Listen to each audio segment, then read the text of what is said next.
It was a cold New York morning, the kind where the wind feels like it's trying to carve your face. On the corner of Fifth Avenue, under the shadow of a giant glass skyscraper, an old man stood with a small wooden crate of roses. His hands trembled from the cold, but he arranged each flower carefully, as if each petal mattered. His name was Yusuf. He had come from Syria years ago, once a schoolteacher, now a street vendor, selling roses to keep a roof over his head. His English was broken, but his smile was whole. Every day, rain or snow, he stood there greeting passers-by with a hopeful, "Good morning, sir. Beautiful roses. For someone you love." Most ignored him. Some smiled politely. A few mocked his accent. And then one morning, a black Mercedes stopped at the curb. Out stepped a tall man in an expensive suit, a millionaire entrepreneur named Ethan Cole. He was one of those people the city whispered about, self-made, confident, ruthless in business. Ethan looked at Yusuf for a moment, smirked, and said, "How much for all the roses?" Yusuf's eyes brightened. "All? Sir, $50. Very fresh, very beautiful." Ethan chuckled. 50? I'll tell you what, I'll give you $100,000 if you can sell me these roses, in Arabic. A few people nearby turned their heads. The words hung in the air like an insult. Yusuf blinked, confused. Arabic? Yes, Ethan said, his voice dripping with arrogance. Sell them to me like you're selling to someone back in your country. Impress me. Yusuf's trembling hands steadied. He took a deep breath, looked Ethan straight in the eyes, and began to speak in soft, melodic Arabic. The words were gentle, poetic, describing the beauty of the roses, how each petal carried the warmth of the sun, how they were symbols of love, patience, and hope.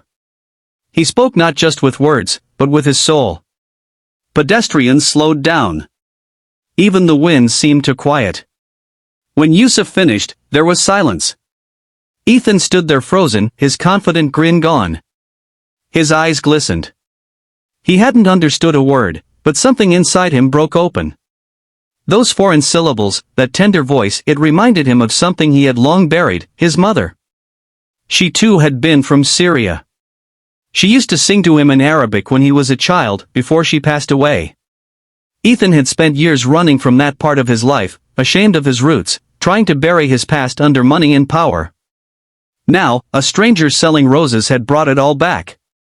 His voice cracked as he asked, What did you just say?" Yusuf smiled softly.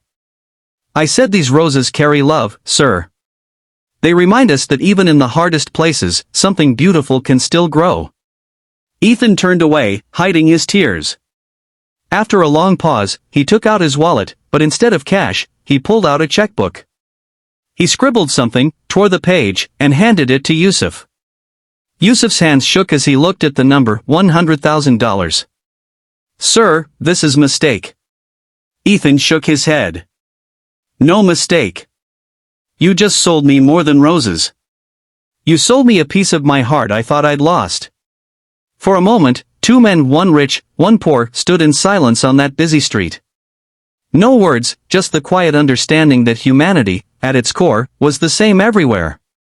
Ethan asked, "What's your name?" "Yusuf." Ethan smiled faintly. "Yusuf, would you have dinner with me tonight? I want to hear your story." From that night onward, their friendship bloomed. Ethan helped Yusuf open a small flower shop, Roses of Damascus.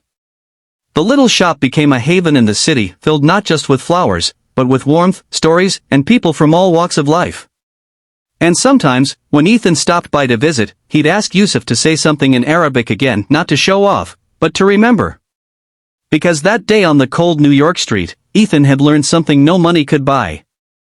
That kindness speaks every language. Moral.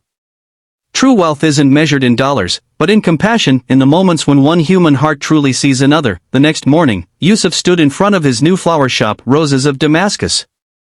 The paint was fresh, the wooden sign handmade, and the air inside smelled of jasmine and rain. For the first time in years, Yusuf felt like he belonged somewhere again. He arranged the roses one by one, whispering softly in Arabic, Bismillah, may this place bring peace to every heart that enters. The doorbell chimed. Ethan walked in, no longer wearing his expensive suit. He looked lighter somehow. "Good morning, my friend," he said. Yusuf turned, smiling. "Good morning, Mr. Ethan." Ethan waved a hand. "No more Mr., please, just Ethan." They both laughed. Ethan looked around, his eyes wandering over the bouquets and vases. "You know," he said quietly, "I haven't smelled real roses in years. I forgot they had a scent." Yusuf nodded.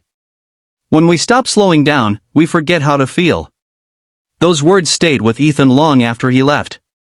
Over the next few weeks, people began noticing the little shop on Fifth Avenue. Office workers stopped for a flower on their way home. Tourists wandered in, drawn by the soft Arabic music playing in the background. And every person left with more than just a rose, they left with a story, a smile, or a gentle reminder of kindness. Yusuf treated everyone the same, rich or poor, young or old. When a young woman came in crying one afternoon, saying she couldn't afford the bouquet she wanted for her sick mother, Yusuf simply smiled, handed her the flowers, and said, "Give her these. Tell her they come with a prayer." Ethan happened to be there, watching quietly. Later, he asked, "You gave them for free?" Yusuf chuckled. "Flowers are meant to heal hearts, not wallets." Ethan said nothing, but that night, he couldn't sleep. He kept thinking about what Yusuf had said. He had spent years chasing numbers, profits, deals, status. Yet in that small shop, Yusuf was building something money couldn't buy: meaning. One day, a news reporter passed by the shop. She was drawn by the crowd inside, the laughter, the Arabic verses on the walls, the beautiful energy of the place. She interviewed Yusuf for a local story. "Sir, what inspired you to start this?" she asked. Yusuf smiled warmly. "A stranger showed me kindness when I least expected it. So now, I try to give a little back every day." When the story aired that evening, Ethan watched from his penthouse apartment. The camera showed Yusuf smiling, his wrinkled face lit up with peace. And then, to Ethan's surprise, the reporter mentioned him, calling him the anonymous millionaire who changed one man's life. The comments online poured in, thousands of people inspired by the story of a street vendor and a businessman who met through a simple act of kindness. But the truth was, Ethan wasn't the one who had changed Yusuf's life. It was the other way around. Weeks passed. One rainy night, Yusuf closed his shop a little late. As he locked the door, he noticed a man huddled under the awning, wet, shivering, clearly homeless. Without hesitation, Yusuf walked over, placed his coat over the man's shoulders, and said, "Come inside, my friend." He made him tea, offered him bread, and gave him a small corner to sleep in.